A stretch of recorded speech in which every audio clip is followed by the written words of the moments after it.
Bonjour et bienvenue sur Radio CSERT, votre rendez-vous quotidien avec l'actualité de la cybersécurité. Nous sommes le vendredi 21 mars 2025, épisode 231. Je suis Marc-Frédéric Gomez, de retour de la ville de Reims pour le Cyber et moi, une journée sur la cybersécurité organisée par la gendarmerie territoriale de la Marne. Ce fut passionnant d'échanger sur les risques cyber.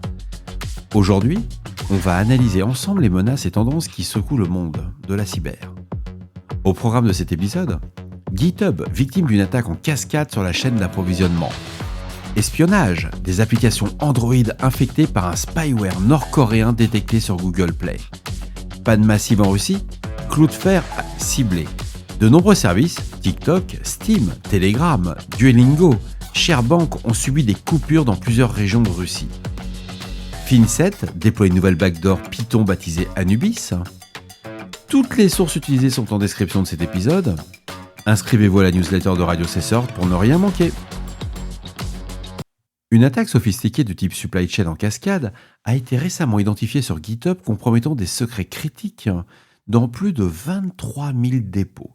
L'incident a débuté par une compromission du module largement utilisé, le tj-action/changed-files, désormais référencé sous la CVE 2025 30066. Ce module contenait un code malveillant destiné à exfiltrer des secrets sensibles.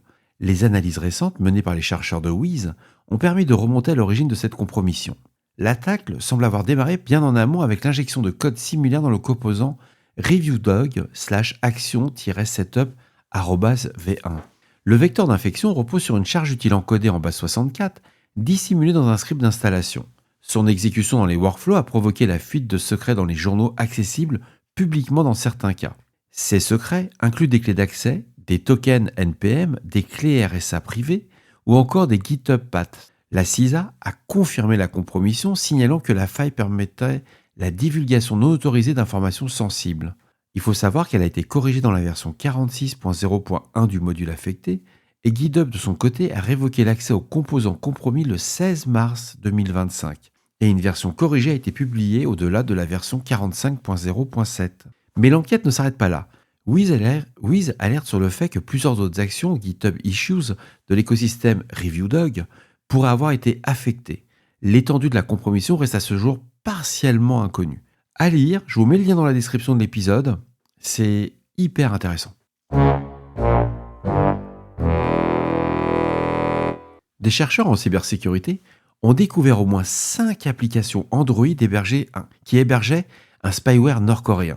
Disponible sur Google Play et d'autres plateformes comme APK Pure, ce logiciel espion nommé Kospy, alors Kospy c'est K-O-S-P-Y, par la société Lookout, se dissimule dans les applications utilitaires se présentant comme des outils de gestion de fichiers, de mise à jour logicielle ou de sécurité mobile.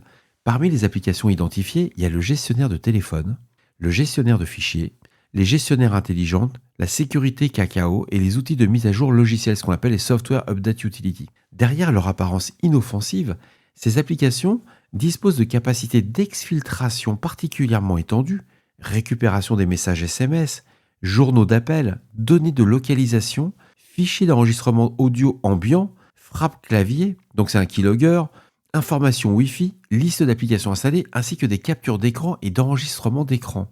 Toutes ces données sont ensuite transférées vers des serveurs de command and control, les fameux C2, associés aux services de renseignement nord-coréens. Les chercheurs attribuent avec un niveau de confiance moyen cette campagne à 2 groupes APT bien connus, APT-37, ce qu'on appelle le Scarcroft, ou APT-43, le Kimsuki. Ces entités sont régulièrement impliquées dans des opérations d'espionnage ciblant les individus en Corée du Sud, aux États-Unis et dans d'autres régions stratégiques. Il faut savoir que ces applications malveillantes sont difficilement détectables par les utilisateurs, les adresses mail des développeurs utilisent des comptes Gmail classiques et les politiques de confidentialité sont hébergées sur Blogspot, ce qui ne suscite pas de suspicion immédiate. De son côté, Google a réagi très rapidement. L'entreprise affirme avoir retiré l'échantillon le plus récent avant qu'il soit téléchargé par des utilisateurs et Google rappelle également que son système Play Protect est capable de détecter certaines applications malveillantes après l'installation, même si elles proviennent de sources officielles. À lire.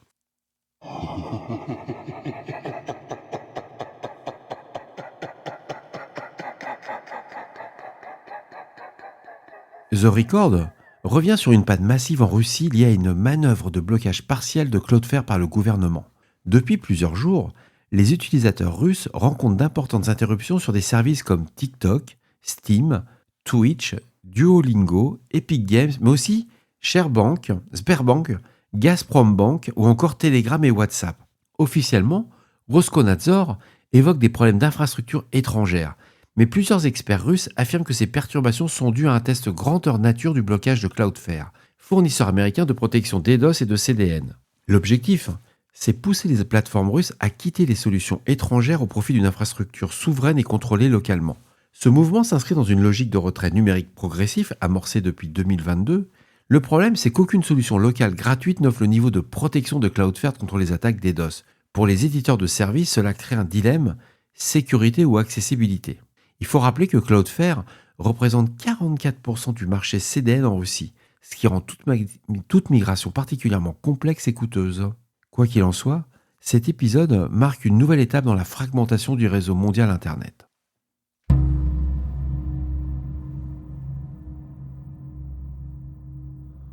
On va s'intéresser maintenant à un nouvel implant malveillant avancé développé par le groupe Finset, l'Anubis Backdoor, un cheval de Troie écrit en Python, furtif et hautement modulaire. Finset, groupe actif depuis plus d'une décennie, revient avec une tactique redoutable. L'attaque débute par une archive zip transmise par phishing contenant plusieurs scripts Python, dont un nommé conf.py. Ce script initie une chaîne d'infection en plusieurs étapes avec un encodage à base 64, chiffrement AES en mode CBC, suivi d'un hachage en SHA-256. Le code est déchiffré à la volée, exécuté puis supprimé du disque. Une méthode qui laisse très peu de traces sur le système.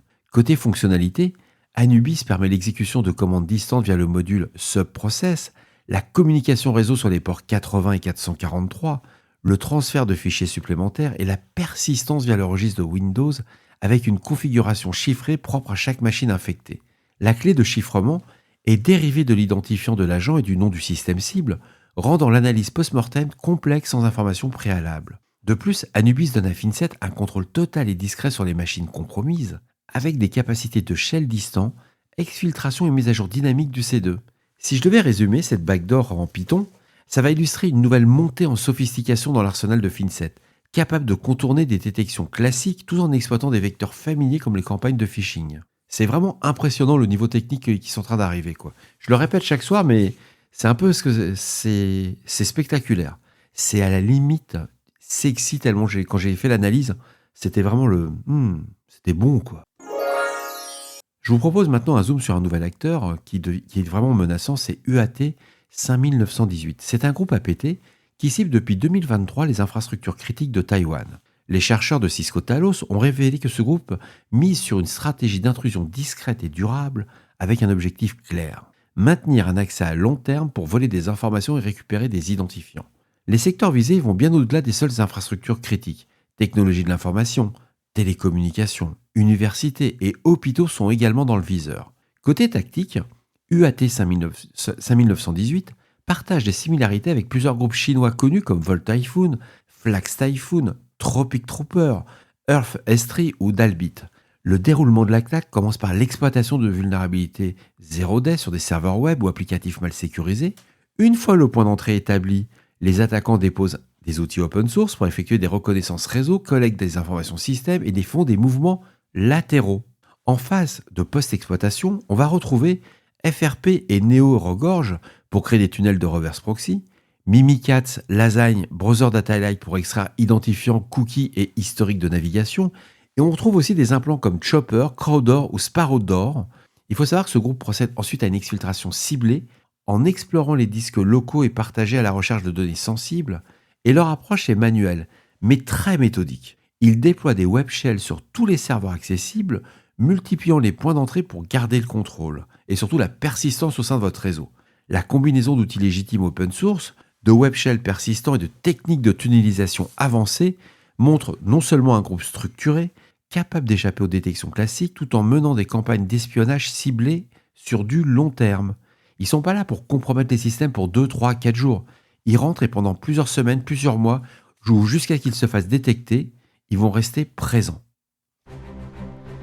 Et voilà, cet épisode de Radio Cesseur du vendredi 21 mars 2025 touche à sa fin. Il est 22h45, je suis grave à la bourre, il faut que je le publie. Je vous cache pas que cette journée à Reims a été extraordinaire. Encore merci beaucoup à la Gendarmerie nationale de nous avoir invités. J'ai pu échanger avec des gendarmes, des clients, des prospects, c'était hyper sympa. J'ai adoré. Et puis surtout, j'avais la maison du champagne et je ne vous cache pas qu'il y a des endroits en France où il faut vraiment aller faire des confs. J'espère qu'il vous a apporté des informations claires, utiles.